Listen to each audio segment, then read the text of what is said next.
What up, peeps? It's your girl, Dash. Come back to Film Takes. Well, it's that time, you guys. It's review time, and this is for the movie titled The Night House, starring Rebecca Hall. This is directed by David Bruckner. And first off, let me tell you, I'm always down for a good psychological thriller, and this one was right up my alley. I truly enjoyed this film.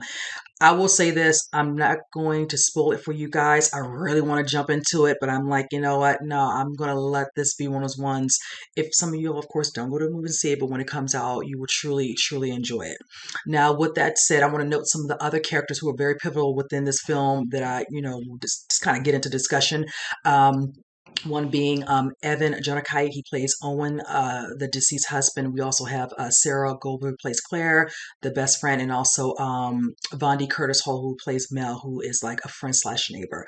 So with that said, let's go ahead and just jump into it. Now, you see the trailer sets it up where she is, of course, grieving for her husband. He, of course, commit suicide, and with that, she's just kind of trying to grapple with what has happened, not probably realizing, what will cause her husband to do such, this harm to himself, and just, being kind of at a loss, and with that, she's kind of going through the motions, the drink the wine, looking at old photos, watching videos, whichever, kind of just coming to all this. Now, with that said, you see parts of her within the film where she is, of course, with friends, having, moments like at work, trying to go back to work, trying to be distracted with some other things. There is a scene with one of the students' parents that's really, really a good scene. I won't go into detail, but needless to say, where dealing with a grade or whatever and all that, and then things have to come out, whatever and all, because of course we want the parent wants the best for the kid, whatever, and she basically has to just kind of explain certain things, whatever. And I like just the overall way it went and how it went down. I'm a fan of Rebecca Hall, so I love a lot of films she is. I just love the dynamic she brings to this particular character.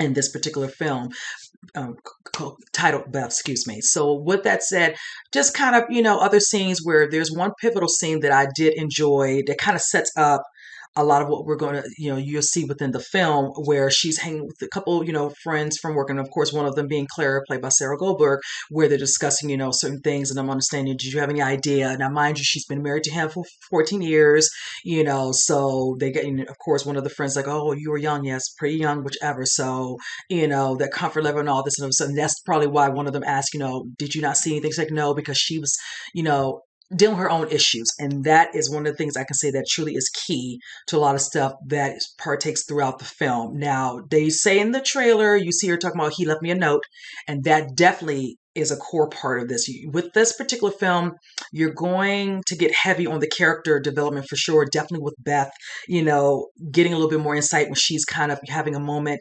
where Sarah, what is it? Claire brings her home and she's kind of going through something, her being, and I shout out to Sarah Goldberg who plays the friend, because that is a friend, the way she's there for her at moments on. Granted, they work together. I think they're both considered teachers at, their school. I think it's a high school. And she's just there as definitely a ear to listen to, no judgment, trying to help her to kind of slowly break out a little bit of, feeling the need to go back and understand certain things and trying to figure out, what was really going on, whichever. And explain to her, there's going to be some things you're never going to understand, whatever, and all that. We want you to deal with the present so you can be able to move on. And she, of course, understands she needs to get the pain out. She needs somewhat of a closure, but she feels that there's a lot of unanswered questions, and she's trying to really figure out what brought this on. So the instance with that letter, she does say something to her, like, in the letter of what he stated, there's more to it, and what her husband left for her, and they're thinking it was just, her jokingly, but in the end, she understood what her husband was saying, and it was things about her past that play a part in what's happening present day and what has now finally happened with her husband. So that's all you'll get in regards to me. I'm not really spoiling it, but it's just enough for you to know it definitely helps to progress the story along, and us understanding the mystery and seeing how it's, fully going to come to fruition of us getting more of a reveal. I will say this, the way the architecture and space were used to give us a creative, outlet to make it very aspect of, horror, whatever. It was such a creepy atmosphere. I just love the way it is. So when you see the hints, the title of The Night House, truly the house does play a pivotal role within this actual film, and definitely is scenes in there where you definitely will see what I mean with her, coming about, especially when she makes, him working on a home, that's like a replica to what they already have. She's like, what the hell was he doing? Whichever. And more stuff is definitely revealed with that instance. I'll say also the audio in this film was so eerily creepy and was just so done, at times so intentionally, was really good. I won't even say jump scares, but there are certain scenes where the audio does play a part, with certain scenes, and it definitely heightens up the moment in a specific scene, which I really did enjoy. It definitely, when I say creepy atmosphere overall, besides the space and all that, the visuals, like I like how you see where the house is set on the water. It definitely gives an overall effect of how that played into certain parts of the film, which I did actually enjoy. Also with Von D. Curtis Hall's character played Mel, he definitely was a good neighbor. He of course lost his wife early on, whatever, because of, I would say, more so of old age, whichever, and all, and them being very loving to him. So he was definitely a good friend and neighbor, like I stated, but he plays a part as well in revealing some information about Owen, Beth's husband, that she had no idea about, of course, because he, wanted him to keep it to himself. And let's just say her husband, he was a busy bee doing things he had no business doing. And then, like I stated, the note, it definitely piggybacks on certain things from her life and her past, where some of the things he was doing, you'll say, when the stuff is revealed, why he was doing it in the name of the love and all that he had for Beth. It might sound like, man, what does that mean? But as you're watching the film and stuff that gets revealed definitely towards the end and the last conclusion of the film, you'll see what I mean. You definitely feel like there's some sort of supernatural being happening within, the film as well, besides it being, of course, like a psychological thriller. Definitely getting that. Rebecca, she gives you a lot of emotion. She definitely plays up her parts in it. Like I said, it's heavy on the character, development throughout. I will say this in regards to the film.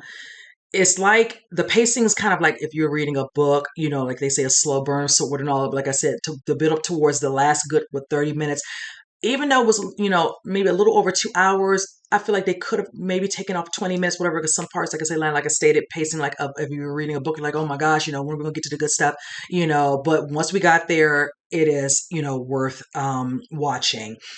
Also, overall, the ending, I know some people might think it's kind of lackluster the way it ended, but when you definitely figure out what's really going on and what's happening and why her husband did what he did, and seeing, what happens with Beth, you understand. And I will say that ending, um, especially visually, was very eerie for me. And I was just like, yeah.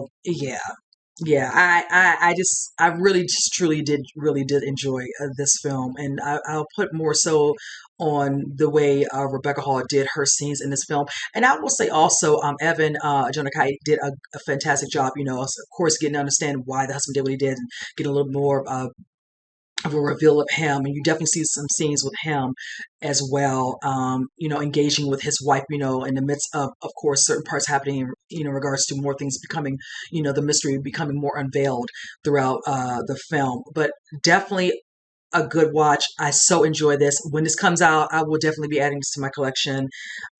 Rating out of a 10, I'll just I'll give it about 8.5. I say mostly because of like the pacing, like I said, is really, the part that probably got to me. And that's pretty much it. I don't really have a problem with the overall, film storyline, whichever. I thought it was done very, very well. David Bruckner did a fantastic job with this. I can't say any more with that. So with that said, you guys, comment below with the individual who's seen it. Be mindful of other people. Like I said, this is spoiler free. I don't want to take away from anybody who might want to go see this film, and then maybe in a week or whatever and all that, you want to come back. It's all good. But with that said, I hope you guys enjoyed this review, and I will see you guys on the next one. You guys take care.